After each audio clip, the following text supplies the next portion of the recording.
जय हिंद दोस्तों, आप सभी का गांव तक 3.0 में बहुत बहुत स्वागत है। तो फ्रेंड, जैसा कि आप सभी देख पा रहे होंगे और आप सभी जानते हैं कि CITS का एडमिट कार्ड जो है वो जारी हो चुका है। तो अब आपके पास बहुत कम समय है। आप सभी जानते हैं 8 जुलाई को आपका एग्ज़ाम होना निश्चित है और CITS के सभी छात्र जो है फटाफट से ये जो टॉपिक मैं आपको करा रहा हूँ, यदि आपको 25 में से 25 प्रश्न करने हैं नॉन टेक्निकल के, तो यहाँ से आपको 100% जो है पेपर वो देखने को मिलेगा। और फ्रेंड्स, आप सभी जानते हैं, इससे पहले मैं एक वीडियो और प्रोवाइड आप सभी को कर चुका हूं और उम्मीद करता हूं सभी कैंडिडेट ने जो है अपना एडमिट कार्ड डाउनलोड कर लिया होगा। देखिए, किस टाइप के प्रश्न पूछे जाते हैं मैं ऐसे ही हवा में आपको नहीं बताता हूं, क्योंकि मैंने एग्जाम दिया है। मैं आप सभी को पहले भी अपना स्कोर कार्ड दिखा चुका हूँ और ये आपका फर्स्ट चॉइस। देखिए, मैं आप सभी से पहले ही बोल रहा था कि आपको फर्स्ट चॉइस में ही कॉलेज मिल जाएगा यदि आप अच्छे से प्रिपरेशन करते हैं। देखिए, आपको क्या करना है, नॉन टेक्निकल के जो 25 प्रश्न है उसमें से आप 24 प्रश्न बहुत अच्छे तरीके से यहाँ पर कर सकते हैं और फर्स्ट ही चॉइस में आपको कॉलेज मिल जाएगा। आप सभी देख पा रहे होंगे, नाम मेरा आप सभी यहाँ पर देख पा रहे होंगे।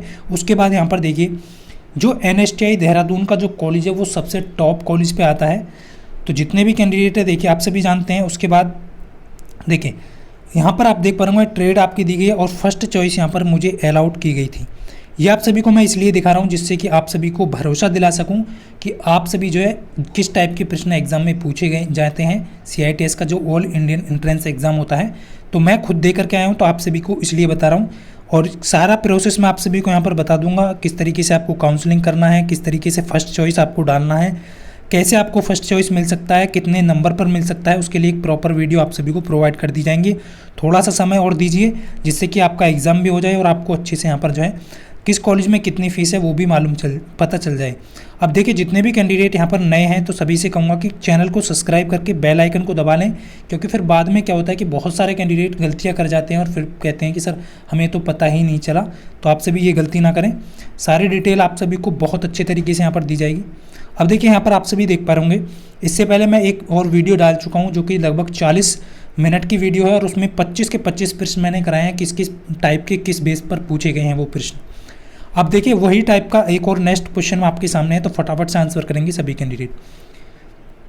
क्वेश्चन क्या कह रहा है कि यदि सफ़ेद को काला कहा जाता है। देखिए, इस टाइप के 2 प्रश्न आपको एग्जाम में 100% मिलेंगे।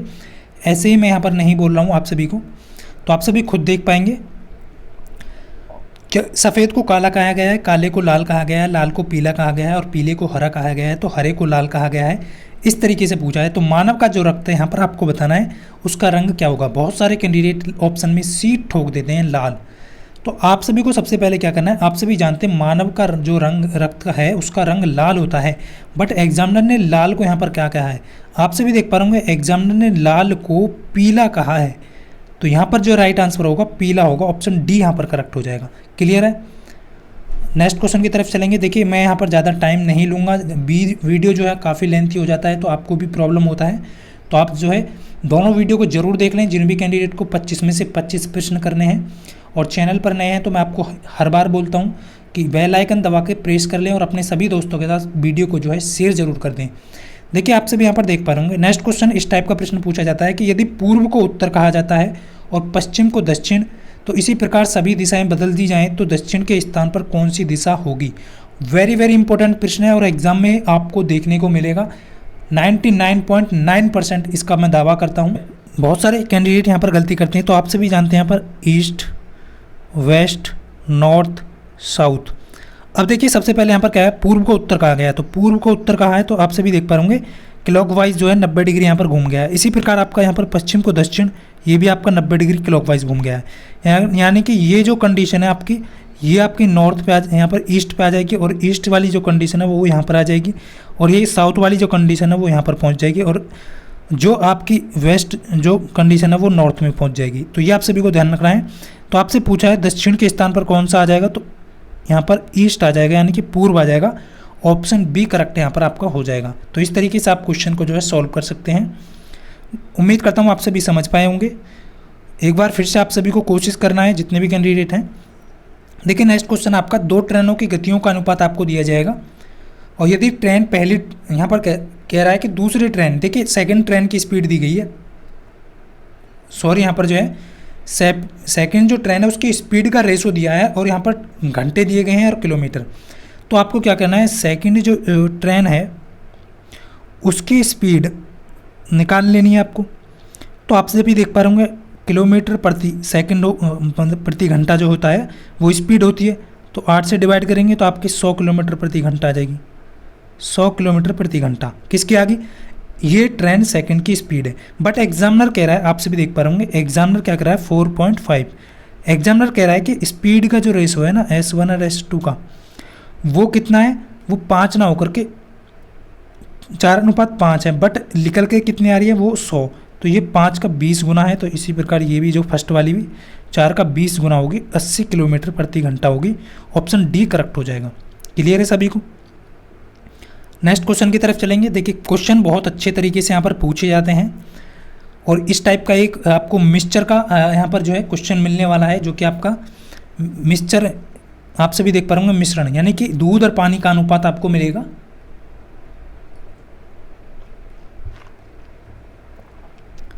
तो आपको करना क्या है? देखिए फ्रेंड्स, आप सभी को सिंपल सा करना है यहाँ पर कि 25 लीटर के एक मिश्रण में दूध और पानी का रेशो दिया है। दूध और पानी का देखिए यहाँ पर आपको मिल्क और वाटर इनका रेशो दिया है 4:1 और ये कह रहा है कि 25 लीटर का मिश्रण है तो कितना दूध और मिलाया जाए ताकि अनुपात 16:1 हो जाए। तो आप देख पा रहे होंगे वाटर का जो रेशो है वो तो सेम है आपका, तो कोई यहाँ पर आपको गुणा करने की ज़रूरत है नहीं, क्योंकि यदि आपका वाटर का रेशो डिफरेंट होता तो आपको गुणा करना पड़ता। बट यहाँ पर आप देख पा रहे होंगे मिल्क की बात करें तो मिल्क यहाँ पर 12 ज़्यादा है। बट रेशो जो बोल रहा है वो आपसे भी देख पा रहे होंगे यहाँ पर जो है मिक्सचर लीटर जो है मिश्रण का जो लीटर है वो 5 ना होकर के कितना है? 5 का 5 गुना, यानी कि 25 लीटर है। तो इसी प्रकार ये भी आपका जो है ये भी आपका देख पा रहे होंगे आप सभी जो है ये भी आपका इतना ना होकर के कितना हो जाएगा? 5 गुना हो जाएगा। 12 ना होकर के कितना हो जाएगा? 5 गुना हो जाएगा। तो 12×5 = 60। तो ये आप सभी को ध्यान रखना है, 12×5 = 60, यानी कि दूध जो मिलाया जा रहा है वो कितने लीटर मिलाया जा रहा है? 60 लीटर मिलाया जा रहा है। ऑप्शन सी यहाँ पर आपका करेक्ट हो जाएगा। तो इस तरीके से आप कर सकते हैं, क्योंकि लीटर का जो मिश्रण है वो रेशो का अलग है। रेशो को 5 दिया है बट वो लीटर में कितना है? 25 है। तो वो भी इसी प्रकार दूध भी जो है 12 ना मिला करके कितना मिला रहा है? 60 मिला रहा है। तो ये आप सभी को ध्यान रखना है। नेक्स्ट क्वेश्चन की तरफ चलेंगे। नेक्स्ट क्वेश्चन आपके सामने है। देखिए इस टाइप का प्रश्न भी आपकी परीक्षा में पूछा जाता है, क्योंकि अलग अलग शिफ्ट में आपका एग्जाम होता है। तो आप सभी को अच्छे से ध्यान रखना है किस तरीके से करना है। और मैं आप सभी को विश्वास दिला रहा हूँ, यदि आपने थोड़ी सी भी मेहनत कर ली ना, मेरी वीडियो को देखने के पश्चात आपने इनको भी अच्छे से प्रैक्टिस कर लिया ना, तो आपको 25 में से 24 या 23 नंबर लाने से कोई नहीं रोक सकता है। पर मैंने खुद 25 में से 25 क्वेश्चन बिल्कुल सही किए थे। आप सभी को ध्यान रखना है। अब देखिए आप सभी को ये आप पे डिपेंड करता है कि आप किस तरीके से यहाँ पर क्वेश्चन को सॉल्व करते हैं। देखिए परीक्षा में उत्तीर्ण होने के लिए, और टेक्निकल तो आप सभी जानते हैं, आपने पहले से ही 2 साल पढ़ा है टेक्निकल, जिस भी ट्रेड्स हैं, 1 साल वाली ट्रेड हो या फिर आपके 2 साल वाली ट्रेड हो, किसी भी परीक्षा में उत्तीर्ण होने के लिए टॉनी को न्यूनतम 40% अंक चाहिए। देखिए कोई भी परीक्षा है उसे पास करने के लिए अंक कितने चाहिए? 40% चाहिए।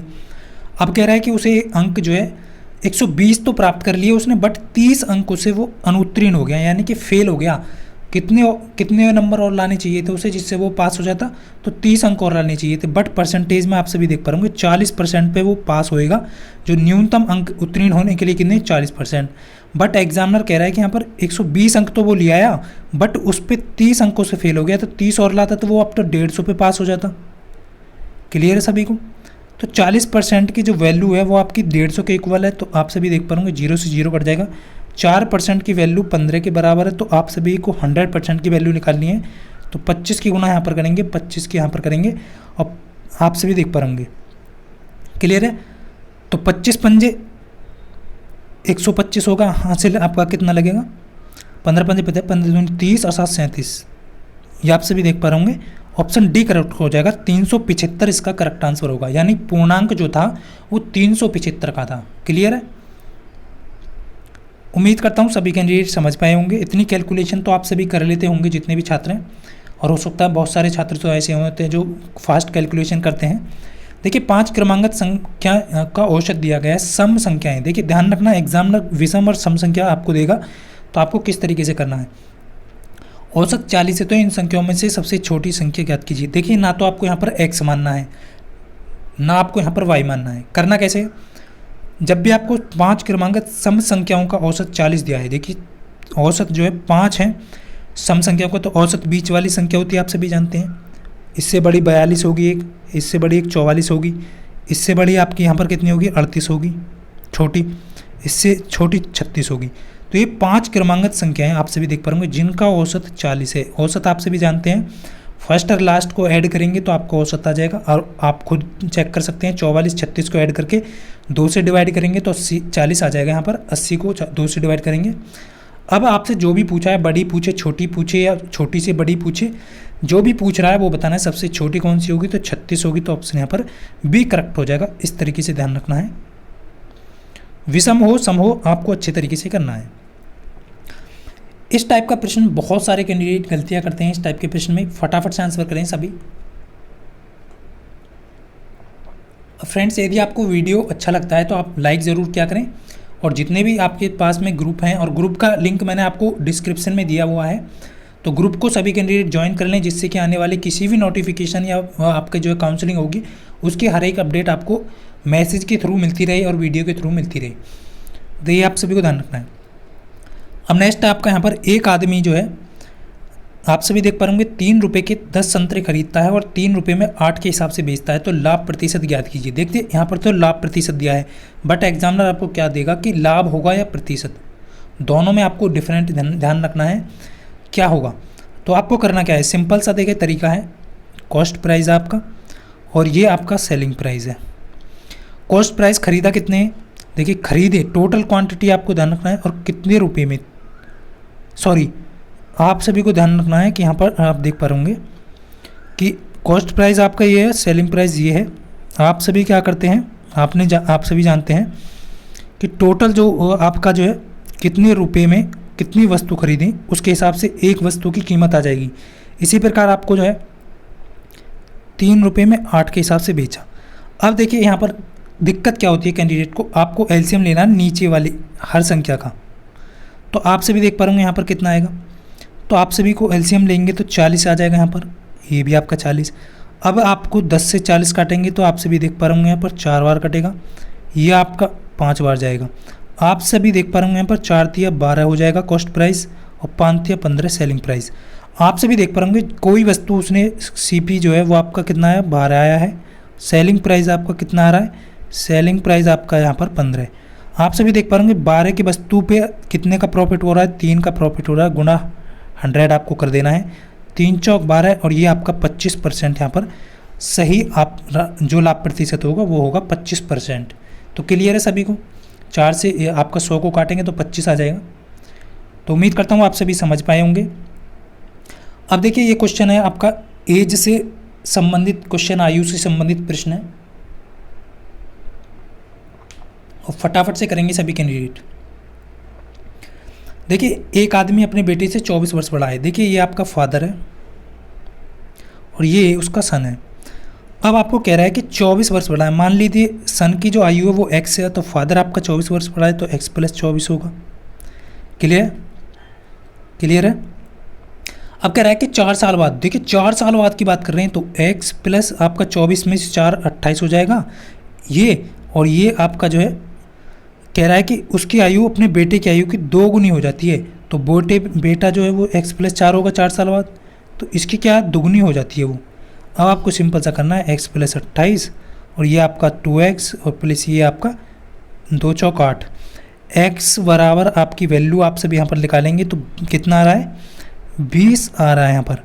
बट बहुत सारे कैंडिडेट क्या करते हैं, गलती कर जाते हैं। एग्जाम में आपको गलती नहीं करना है। अब ये x की वैल्यू आई है, यानी कि सन की आयु आई है, बट एग्जामिनर पूछ रहा है ऑप्शन में यदि 20 दिया होता तो कैंडिडेट क्या करते, 20 ऑप्शन ठोक देते। बट आपको ध्यान रखना है कि पिता की वर्तमान आयु पूछी है, तो पिता की वर्तमान आयु कितनी थी आप सभी को मैंने अभी बताया था, x + 24 थी। तो आप x की वैल्यू रखेंगे 24 और प्लस आपका 20, तो 44 यहाँ पर करेक्ट आंसर हो जाएगा। जो वर्तमान आयु होगी पिता की 44 वर्ष होगी। देखिए नेक्स्ट क्वेश्चन की तरफ चलेंगे। नेक्स्ट क्वेश्चन इस टाइप का प्रश्न भी आपको नेक्स्ट अभी आपकी जो शिफ्ट है उसके अकॉर्डिंग आपको देखने को मिल जाएगा। देखिए बहुत सिंपल प्रश्न है। करना क्या है कि इस टाइप का प्रश्न आपको दे दिया जाएगा और यहाँ पर बोल दिया जाएगा कि त्रिभुज जो है, त्रिभुज आयत और वृत्त क्रम से। देखिए त्रिभुज जो आपका कर रहा है वो किसको कर रहा है, ये आपको ध्यान रखना है कि त्रिभुज आपको कॉफ़ी को त्रिभुज का संबंध कॉफ़ी से है, आयत जो संबंध है वो चाय से, और वृत्त का जो संबंध है वो आपका वाइन से है। तो आपसे अब क्वेश्चन पूछ रहा है कि कितने व्यक्ति कॉफ़ी और वाइन दोनों पीते हैं लेकिन चाय नहीं। इस चीज़ को ध्यान रखना है, चाय नहीं। तो चाय को कौन कर रहा है? तो आयत कर रहा है। तो आयत वाले में जितने भी यहाँ पर आयत के अंदर जितनी भी संख्याएं आ रही हैं उनको आपको काउंट नहीं करना है। अब क्या करना है? कॉफ़ी और वाइन, जो कॉफ़ी और वाइन दोनों के अंतर्गत है, तो आप ऐसी संख्या आपको दिखाई दे रही होगी, तो ये आपका 10 ही ऐसी संख्या है जो कॉफ़ी और वाइन दोनों पीते हैं। तो ऑप्शन यहाँ पर जो क्या हो जाएगा? 10 हो जाएगा। कितने व्यक्ति हैं? 10 व्यक्ति हैं। तो ऑप्शन बी करेक्ट हो जाएगा। देखिए नेक्स्ट क्वेश्चन आपके सामने है कि उस विकल्प का चयन करें जो तीसरे शब्द से वही संबंध रखता है जिसका दूसरे के पहले के साथ है। देखिए बटुआ का संबंध रुपये से है, तो पेन ड्राइव का संबंध किससे होगा? बहुत आसान प्रश्न इस टाइप का पूछा जाता है, बट एग्जामिनर क्वेश्चन ऐसा ही देता है कि कैंडिडेट जो है गलती कर देता है जल्दबाजी में। तो आपको ध्यान रखना है। देखिए बटुए क्या है? रुपये रखने का मतलब रुपये को क्या करता है? एकत्र करता है, मतलब इकट्ठा करता है, उसमें रखे जाते हैं। इसी प्रकार पेन ड्राइव का संबंध किससे? डाटा से। तो ऑप्शन सी यहाँ पर करेक्ट होगा। डाटा को स्टोर करता है, आप पेन ड्राइव में आप डाटा को स्टोर कर सकते हैं, तो ऑप्शन सी करेक्ट हो जाएगा। नेक्स्ट क्वेश्चन की तरफ चलेंगे। नेक्स्ट क्वेश्चन तेजी के साथ बताएंगे सभी कैंडिडेट। देखिए आपका जो है आकृति या दर्पण से संबंधित क्वेश्चन आपको मिलेगा। एक तो आपको कागज़ जो होता है वो कटिंग वाला कागज़, वो उससे संबंधित प्रश्न मिलेगा, और एक दर्पण से संबंधित प्रश्न मिलेगा। तो आप सभी को ध्यान रखना है, आपको बताना है दर्पण छवि, मिरर इमेज। आप सभी को ध्यान रखना है, यहाँ पर कह रहा है कि दाएं रखा है। जब एग्जामिनर कह रहा है कि दाएं रखा है तो मिरर इमेज, तो इस तरीके से यहाँ पर ध्यान रखना है, ये आपका दाएं रखा है। तो आपको बताना है तो आकृति कौन सी बनेगी। तो ऑप्शन जितने भी कैंडिडेट ऑप्शन डी, देखिए उत्तराकृति कौन सी होगी? डी वाली होगी आपकी। और यहाँ पर जो है, क्योंकि बाकी जो सभी में आप सभी देख पा रहे ये तो होगा नहीं, इसमें आपका ये आपका ऊपर जो है छाया मतलब छायांकित नहीं होगा जो स्टार है आपका। तो ऑप्शन यहाँ पर जो है डी ऑप्शन करेक्ट हो जाएगा। इस चीज़ का ध्यान रखेंगे सभी कैंडिडेट। नेक्स्ट क्वेश्चन की तरफ चलेंगे। नेक्स्ट क्वेश्चन आपके सामने है, गुरु की माँ सचिन की माँ की इकलौती बेटी है, तो गुरु का सचिन से क्या संबंधित है? इस टाइप का प्रश्न आपको मिलेगा, बट जल्दबाजी में गलती नहीं करना है। देखिए क्वेश्चन बहुत आसान है। करना कैसे? गुरु की माँ सचिन की माँ की इकलौती बेटी है। देखिए आप क्या करें, वीडियो को रोक करके खुद भी सॉल्व करने की कोशिश किया करें, फिर वीडियो को स्टार्ट करके फिर से आगे देख सकते हैं। तो आपसे को ध्यान रखना है, गुरु की माँ सचिन की माँ की इकलौती बेटी है। देखिए गुरु की जो माँ है, ये आपका गुरु है। गुरु की जो माँ है, गुरु की माँ जो है सचिन की माँ की इकलौती बेटी है। देखिए यहाँ पर जो है आपका सचिन है, सचिन की माँ यहाँ पर आ जाएगी। तो ये आपको ध्यान रखना है, सचिन की माँ की इकलौती बेटी है। तो ये सचिन की माँ की इकलौती बेटी है, तो ये ध्यान रखना है आपको। तो ये सचिन की क्या होगी? बहन होगी। जो आपकी गुरु की जो माँ है वो सचिन की बहन होगी, और सचिन की बहन का जो लड़का होगा वो क्या होगा? भांजा होगा। तो यही आपसे पूछा है कि गुरु का सचिन से क्या संबंधित है? गुरु का सचिन से क्या संबंधित है? गुरु जो है सचिन का क्या है, मतलब सचिन जो है गुरु का क्या है? भांजा है। ये आप सभी को ध्यान रखना है। क्लियर है? गुरु का सचिन से क्या संबंधित, ये आपसे पूछा है। तो गुरु कौन है? सचिन का भांजा है। तो ऑप्शन बी करेक्ट हो जाएगा। नेक्स्ट क्वेश्चन आपके सामने है और फटाफट से करेंगे सभी कैंडिडेट। देखिए नेक्स्ट कह रहा है कि कितने त्रिभुज हैं? त्रिकोण या त्रिभुज आपसे पूछा है कि दिए गए आकृति में चित्र में कितने त्रिभुज मौजूद हैं? फटाफट से बताएंगे सभी कैंडिडेट।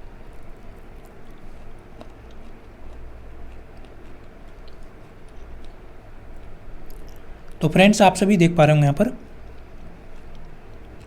सबसे पहले मैं आपको यहाँ पर अवगत करा देता हूँ। 1 2 3 4 5 5 तो आपको दिखाई दे रहे हैं, बट आपको ध्यान रखना है अब इस टाइप के बनेंगे, आपको 3 आकृति वाले बनेंगे, यानी कि 3। तो ये एक कौन है? ये रहा, एक आपका ये हो गया, और इसी प्रकार एक आपका ये बनेगा, 2 हो गए, और इसी प्रकार आपका ये बनेगा तीसरा। ये कैसे बनेगा? ये कैसे बनेगा? तो ये आपका इस तरीके से बनेगा, इस तरीके से, और एक आपका ये बनेगा। चौथा, ठीक है, और ये आपका पांचवा बनेगा। तो ये सारे कोनों पे एक एक बन जाएगा, तो 5 और 5 आपका 10, टोटल जो है डी ऑप्शन यहाँ पर करेक्ट हो जाएगा। 10 त्रिभुज यहाँ पर आपके बनने वाले हैं। क्लियर है सभी कैंडिडेट को? नेक्स्ट क्वेश्चन आपके सामने है, दिए गए देखिए आपको जो स्थितियाँ दर्शाई गई हैं पासे की, और आपको बताना है जो आपका आप सभी देख पा रहे होंगे, जो आपको छायांकित सर्कल दिया गया है उसके पीछे वाले फलक पर कौन सी आकृति होगी। तो फटाफट से बताएं सभी कैंडिडेट। देखिए आप सभी को ध्यान रखना है, इस वाले को हम किसी को भी ले लेते हैं, इसको ले लेते हैं और आपके ये ले लेते हैं। तो इन दोनों आकृति को ले लेते हैं। सबसे पहले आपको ये वाला स्टार्टिंग यहाँ से करेंगे, फिर स्टार्टिंग ये हो गया फर्स्ट, सेकंड इसे ये हो गया सेकंड, और थर्ड आपका स्टार हो गया। अब इसका ले लेते हैं, स्टार्टिंग में ये हो गया, ये इसके नीचे इसका आ गया, और ये आपका जो है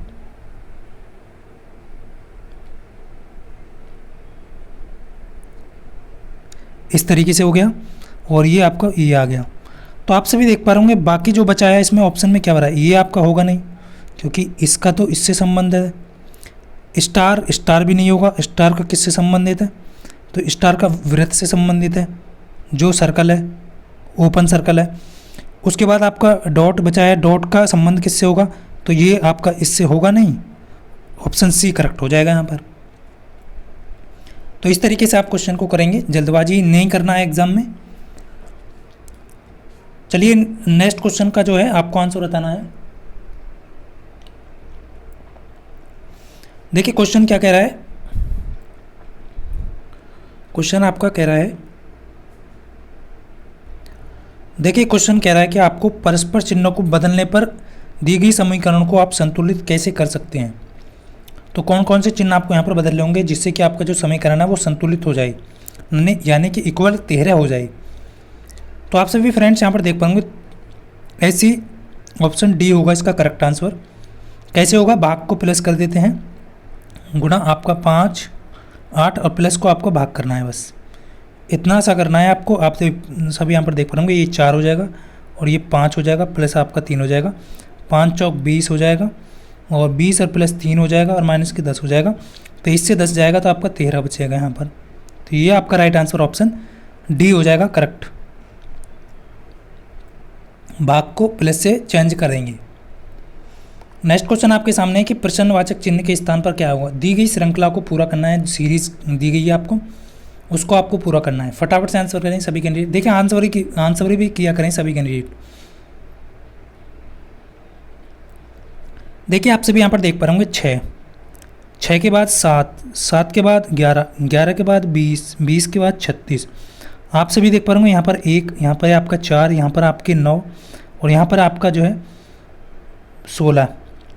तो आप सभी देख पा रहे होंगे 1 का स्क्वायर, 2 का स्क्वायर, 3 का स्क्वायर, 4 का स्क्वायर, और ये आपका 5 का स्क्वायर, यानी कि 25 डिफरेंट अंतर होगा इसका। और 25 होगा तो 25 और 36 आपको यहाँ पर ध्यान रखना है। 61 इसका करेक्ट आंसर हो जाएगा। 25 और 36 कितना होगा, 61 हो जाएगा। तो ऑप्शन सी यहाँ पर करेक्ट हो जाएगा, दी गई श्रृंखला को पूरा करेगा। नेक्स्ट क्वेश्चन आपके सामने है कि यश पश्चिम की ओर 9 मीटर चलता है। देखिए आपको ध्यान रखना है, इस टाइप का प्रश्न भी एग्जाम में जो है गलती करते हैं स्टूडेंट। तो आपको क्या करना है, जैसे जैसे एग्जामिनर बोल रहा है उसके अकॉर्डिंग आपको चलना है। मान लीजिए आपका स्टार्टिंग पॉइंट ये है, पश्चिम की ओर 9 मीटर जाता है, तो ये आपका पश्चिम की ओर गया 9 मीटर। उसके बाद वो दाएं मुड़ा, आपका दाएं किधर है, इधर है, तो आपको दाएं मुड़ाएगा वो, और आप सभी देख पा रहे होंगे 10 मीटर चलता है। फिर वो बाएं मुड़ता है, तो बाएं किधर है, बाएं आपका इधर है, तो ये आपको ध्यान रखना है 2 मीटर बाएं चलता है, 2 मीटर चला है।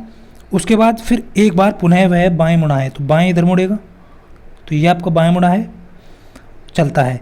तो आपसे कह रहा है कि वो यश के सामने की कौन सी दिशा है। अब तो यश इस दिशा में जा रहा है आपका, तो आपसे भी देख पा रहे होंगे दक्षिण दिशा होगी, ऑप्शन ए करेक्ट हो जाएगा इसका सही आंसर। नेक्स्ट क्वेश्चन आपके सामने है, देखिए यहाँ पर एग्जामिनर क्या करेगा, आपको देगा, और ये क्वेश्चन आपको ध्यान रखना है कि किस टाइप से पूछ रहा है एग्जामिनर, कितने प्रतिशत ब्याज की दर से। देखिए साधारण ब्याज की दर से पूछ रहा है कि कितने प्रतिशत साधारण ब्याज की दर से कोई राशि 30 वर्षों में स्वयं की दुगनी हो जाती है। मैंने आपको कल वाले जो पीछे अभी मैंने वीडियो प्रोवाइड किया था उसमें बताया था कि इस टाइप का क्वेश्चन आपसे पूछा जाता है चक्रवर्ती ब्याज और साधारण ब्याज का। तो आपको दुगने वाले जो प्रश्न वो जरूर कर लेने हैं। तो आप सभी देख पा रहे होंगे 30 वर्षों में स्वयं की दुगनी है। मान लीजिए कोई पी राशि है और स्वयं की अब कितनी हो रही है, वो 2p हो रही है। आप देख पा रहे होंगे 2p हो जा रही है, कितने वर्षों में हो रही है बट, तो 30 वर्ष यहाँ पर आपको इसको लग रहे हैं, ध्यान रखना है।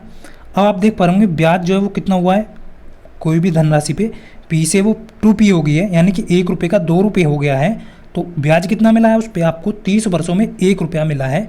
तो आप सभी को ध्यान रखना है साधारण ब्याज 1 रुपये होगा। तो इस तरीके से अब आपको निकालना क्या है, साधारण ब्याज बराबर आपका p रख लें आप साधारण ब्याज, और p ही आपकी धनराशि यानी दुगनी जब तो होगी आपकी। तो मूलधन गुणा दर, दर कितना है रेट आपको निकालना है, गुणा 30/100, 0 से 0 कट जाएगा आपका, p से p कट जाएगा, 10 बटा आपका जो है 3 आ जाएगा, रेट यहाँ पर आपका निकल के आएगा। तो आप सभी देख पा रहे होंगे ऑप्शन ए करेक्ट हो जाएगा, 3 सही 1/3%। क्लियर है। नेक्स्ट क्वेश्चन आपके सामने है कि किसी कार्य को क्या कर रहा है। देखिए क्वेश्चन बहुत अच्छा है। ए किसी कार्य को 40 दिन में पूरा करता है, ए बी मिलकर के दोनों 30 दिन में कर रहे हैं, तो बी अकेला इस कार्य को कितने दिन में पूरा करेगा। क्वेश्चन बहुत सिंपल है लेकिन समझने का फेर है। ए कितने दिन में कर रहा है 40, और ए प्लस बी दोनों कितने दिन में कर रहे हैं 30। दोनों का एलसीएम कितना आएगा 120, 4 से कितना करेगा 30 बार, सॉरी 3 बार, और ये आपका कितना कटेगा 4 बार। क्लियर है, ये आपको ध्यान रखना है, कटिंग है। अब देखिए यहाँ पर जो है ए जो है वो एक दिन का कार्य कितना है, 3 कार्य कर रहा है एक दिन में। ए की जो एफिशिएंसी है वो कितनी है 3 है कार्य करने की एक दिन में, और ए और बी मिलकर के कर रहे हैं तो वो कितनी एफिशिएंसी के साथ कर रहे हैं, वो 4 एफिशिएंसी के साथ कर रहे हैं। तो आप सभी यहाँ पर ए प्लस बी, तो बी की वैल्यू आप निकाल सकते हैं। जब ए की वैल्यू 3 है तो बी की वैल्यू यहाँ पर कितनी आ जाएगी 1। बी जो है वो कितना कार्य कर रहा है, एक ही कार्य कर रहा है, बी की जो एफिशिएंसी है वो 1 है। अब आपको टोटल कार्य करना है 120, तो 120 को बी कितने दिन में करेगा, तो 1 की स्पीड से करेगा, तो वो आपका यहाँ पर 120 ही दिन लगेंगे उसको। तो ऑप्शन यहाँ पर ऑप्शन डी करेक्ट हो जाएगा। क्लियर है। तो इस तरीके से आप क्वेश्चन को सॉल्व कर सकते हैं। अब आज का देखिए फ्रेंड्स 1-2 क्वेश्चन नहीं ले पाया हूँ मैं, तो आप सभी को इस क्वेश्चन का आंसर बताना है कि दर्पण की जो है छवि क्या होगी। देखता हूँ कितने कैंडिडेट हैं इसका सही आंसर दे पाते हैं। दर्पण छवि क्या होगी, निम्नलिखित में से दर्पण छवि क्या होगी। क्षैतिज रखा जाता है, देखिए नीचे आपको ध्यान रखना है, यहाँ पर क्षैतिज रखा जाता है, इस चीज़ को ध्यान रखना है। दर्पण को क्षैतिज रखा जाए तो दर्पण की छवि क्या होगी दिए गए अंकों की। तो आपको बताना है कौन सा ऑप्शन सही है, और ज़रूर बताएं कि आज के इन प्रश्नों में से आपने कितने प्रश्न सही किए। और सभी कैंडिडेट के साथ जो इस वीडियो को शेयर करें। ग्रुप का लिंक आपको कमेंट बॉक्स और आपको डिस्क्रिप्शन में मिल जाएगा। और उम्मीद करता हूँ फ्रेंड्स आप सभी जो है बेहतर स्कोर कर पाएंगे अपने आने वाले एंट्रेंस एग्जाम में। तो सभी को जय हिंद, वंदे मातरम।